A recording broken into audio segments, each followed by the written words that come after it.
Welcome, welcome back to my channel. So, I'm here in Iowa, and I picked up a load going to Ankeny, Iowa. So, when I booked the load, it said no tarp, 20,000 pounds, I think, 18,000 pounds. It said machinery. So I called and I was like, so this machine, what kind of machinery? He said CNC machinery. Oh, okay. He said it needs 4 chains. I was like, okay. I was like, are you sure it's like 18,000 pounds? Because that machinery, and it said also I needed padding on it. And then the guy was like, don't pay too much attention to that because he does a lot of oversize, and that's like common in his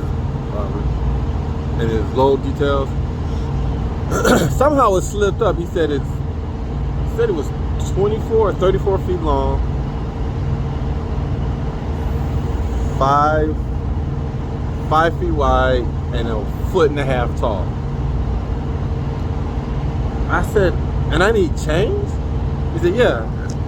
And I said, that's CNC, that's machinery? He said, yeah.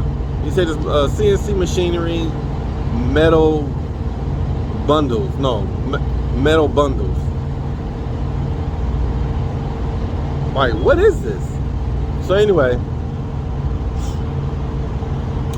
I wish they would have just, so when I get there, I asked him, what am I getting? And he said some CNC parts. CNC parts. And I was like, so they told me I needed chains.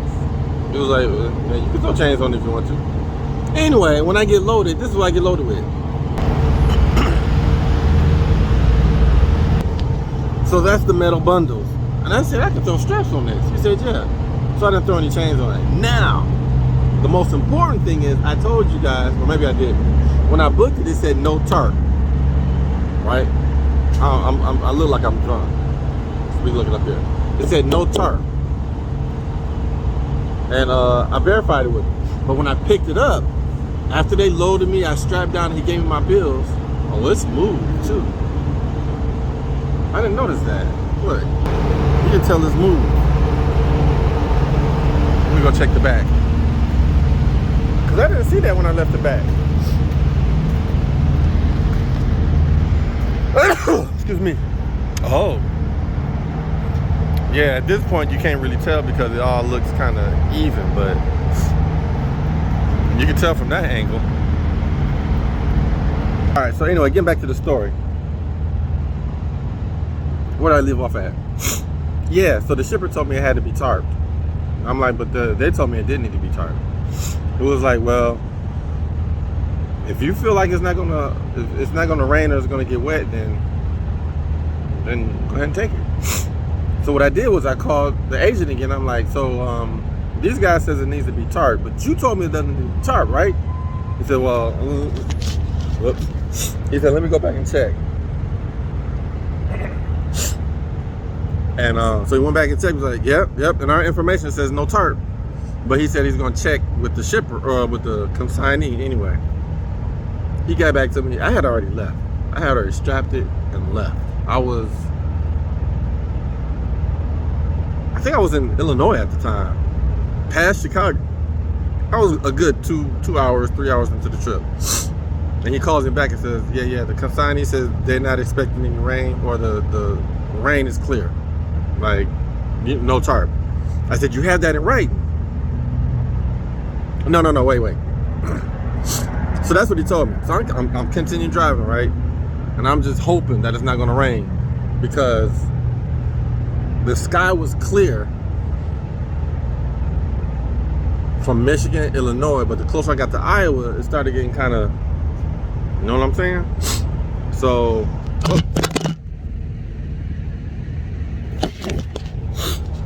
sorry about that. So as soon as I crossed over, as soon as I crossed over into Iowa, is when I got hit. Torrential downpour.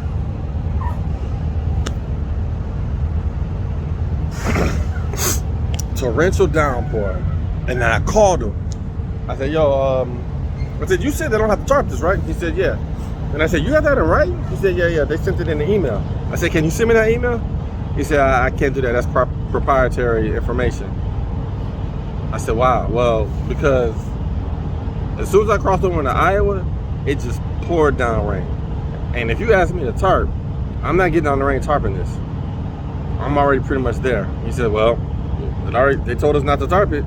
So now the shipper told me it can't get wet because if it does, it's going to start to rust. Now I'm thinking, ain't no rust going to metal. I don't know any metal that rusts that quick. I mean, I'm not a geologist or, you know, I don't deal with metal like that.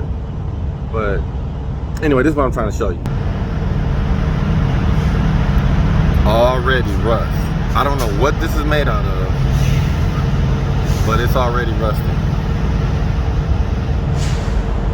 Now my worries are, well, how is this going to affect me? I wanted proof that they said no tarp so I can protect my butt, but they have it. They have that information.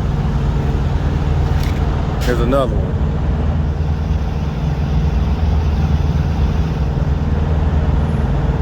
So, yep. So, I was always told, cover your CYA. See ya. I'm trying to do it, but they won't let me. So that's what's going on with this load. I'm gonna deliver tomorrow, then I got a day ahead. Pick up some lumber. Go figure, right?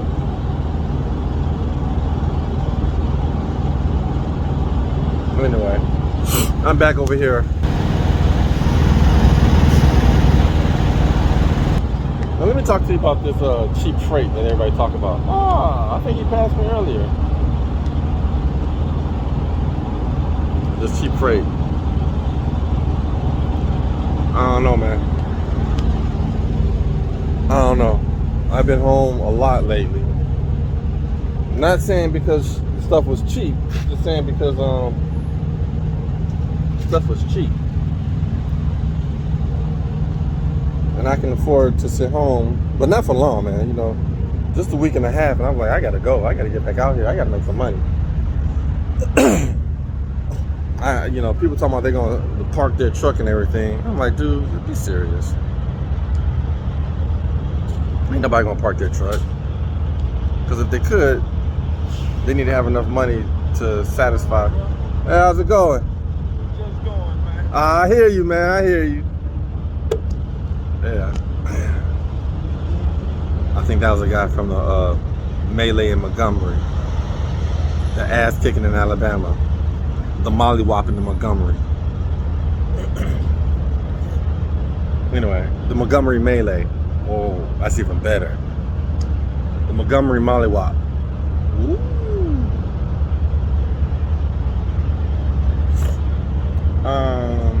What was I saying? I forgot. Oh yeah. For this cheap freight, parking your truck. I just wish people would stop talking mad crap. Because no one knows. I'll put it like this. I don't know when the price of freight gonna go up. So I might park my truck for a week. I might even sit for 2 weeks, but bills gotta be paid, man. So ain't no way in the world. You'll never hear me talk about I'm parking my truck until the prices come up. You'll never hear me talking about I'm parking my truck until diesel prices go down. I mean, if I was a millionaire, yeah. If I had $500,000 saved up in the bank and I was living off my investments on dividend investments, yeah, I park my truck because I can afford to. I just don't like people that talk a lot of crap. Anyway, I'm not gonna get into all that. So, yeah, I'm gonna get off this. This is almost 10 minutes long. Sorry for ranting and raving. We want to show you this load. Peace out.